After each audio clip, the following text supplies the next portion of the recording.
Assalamualaikum warahmatullahi wabarakatuh. Saya Fiorentina Afifah dengan NIM 2109110201050. Di sini saya akan membacakan hasil dari resume buku saya. Sistem penyelenggaraan pemerintahan daerah. Pemerintahan daerah adalah penyelenggaraan urusan pemerintahan oleh pemerintah daerah dan Dewan Perwakilan Rakyat Daerah menurut azas otonomi dan tugas pembantuan dengan prinsip otonomi seluas-luasnya dalam sistem dan prinsip Negara Kesatuan Republik Indonesia sebagaimana dimaksud dalam Undang-Undang Dasar Negara Republik Indonesia. Urusan pemerintah yang menjadi urusan pemerintah pusat meliputi politik luar negeri, pertahanan, keamanan, justisi, moneter, dan fiskal nasional, serta agama dan norma. Yang kedua adalah desentralisasi pemerintahan dan otonomi daerah. Program desentralisasi di Indonesia adalah suatu pendekatan pada metode untuk penyebaran pemerintahan kepada daerah dan kebutuhan regional dengan batasan negara kesatuan. Konsep negara berbentuk kesatuan adalah adanya satu kekuasaan yang dibagi-bagikan kepada pemerintahan di daerah. Bentuk pemberian kewenangan kepada pengelola-pengelola dengan tingkat kewenangan yang lebih rendah dalam suatu organisasi. Otonomi daerah merupakan bagian dari sistem politik yang senantiasa diharapkan dapat memberikan peluang bagi warga negara untuk lebih mampu mengembangkan daya kreativitas. Dekonsentrasi dan tugas pembantuan. Dekonsentrasi dan tugas pembantuan diselenggarakan karena tidak semua wewenang dan tugas pemerintahan dapat dilakukan dengan menggunakan asas desentralisasi. Dalam rangka pelaksanaan asas dekonsentrasi, wilayah Negara Kesatuan Republik Indonesia dibagi dalam wilayah-wilayah provinsi dan ibu kota negara. Wilayah provinsi dibagi dalam wilayah-wilayah kabupaten dan kota madya. Wilayah kabupaten dan kota madya dibagi dalam wilayah-wilayah kecamatan apabila dipandang perlu sesuai dengan pertumbuhan dan perkembangannya.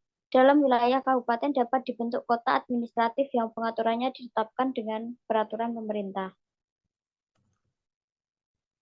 Tantangan pembangunan daerah, pembangunan berkelanjutan, dan ekologi pemerintahan. 4 tantangan dalam pembangunan daerah yaitu demografi, pangan dan energi, ekonomi, serta kemiskinan dan ketimpangan. Kendala yang dihadapi dalam pembangunan daerah perbatasan, kepulauan terluar, dan daerah tertinggal adalah rendahnya akses ke pelayanan dasar, rendahnya kapasitas sumber daya manusia, terbatasnya akses ke lembaga keuangan, pasar, dan aktivitas ekonomi, rendahnya aksesibilitas dan konektivitas ke wilayah pusat.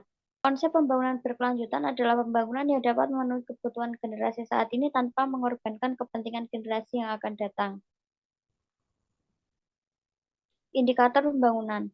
Manfaat utama dari indikator pembangunan adalah agar dapat digunakan untuk memperbandingkan tingkat kemajuan pembangunan atau tingkat kesejahteraan masyarakat antar wilayah atau negara dan mengetahui corak pembangunan setiap negara atau suatu wilayah. Teori-teori pembangunan dapat dikelompokkan jadi 3 bagian, yaitu teori modernisasi, teori dependensi, dan teori sistem dunia.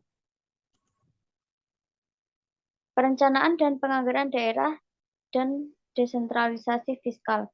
Perencanaan dan penganggaran merupakan proses yang penting dalam penyelenggaraan pemerintahan karena berkaitan dengan tujuan dari pemerintahan itu sendiri, yaitu untuk mensejahterakan rakyatnya. Perencanaan dan penganggaran merupakan proses yang terintegrasi. Oleh karenanya, output dari perencanaan adalah penganggaran.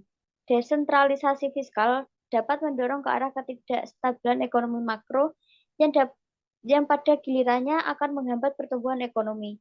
Sebab desentralisasi fiskal dapat mengurangi pengeluaran pemerintah dan pajak yang berbasis pada pemerintah pusat yang dapat digunakan untuk melakukan fungsi stabilisasi. Dana pertimbangan atau dana transfer dan APBD. Dana pertimbangan merupakan dana yang bersumber dari APBN yang dialokasikan kepada daerah untuk membiayai kebutuhan ke daerah. APBD merupakan kebijaksanaan keuangan tahunan pemerintah daerah yang disusun berdasarkan ketentuan perundang-undangan yang berlaku. Sumber anggaran daerah meliputi pajak daerah, retribusi daerah, laba BUMD, hutang, dan hibah. Analisis anggaran pendapatan belanja daerah. Belanja daerah disusun dengan menggunakan tiga pendekatan, yaitu kerangka pengeluaran jangka menengah daerah, penganggaran terpadu, dan penganggaran berbasis kinerja. Di samping itu, belanja daerah harus disusun berdasarkan standar harga dan analisis standar belanja. Semakin tinggi alokasi belanja daerah pada APBD, menyebabkan semakin tinggi tingkat pertumbuhan ekonomi, sehingga dapat mengurangi atau mengentaskan tingkat kemiskinan. Mobilisasi potensi pembangunan dan pelaksanaan pembangunan.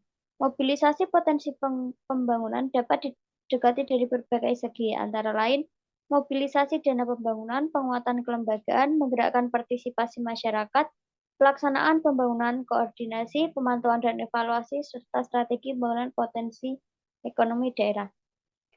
Kunci dari keberhasilan pembangunan di Indonesia dilihat dari beberapa faktor, yakni kemerdekaan dan kedaulatan bangsa, posisi geografik negara, faktor rohaniah, globalisasi ekonomi, dan kepercayaan kreditur luar negeri.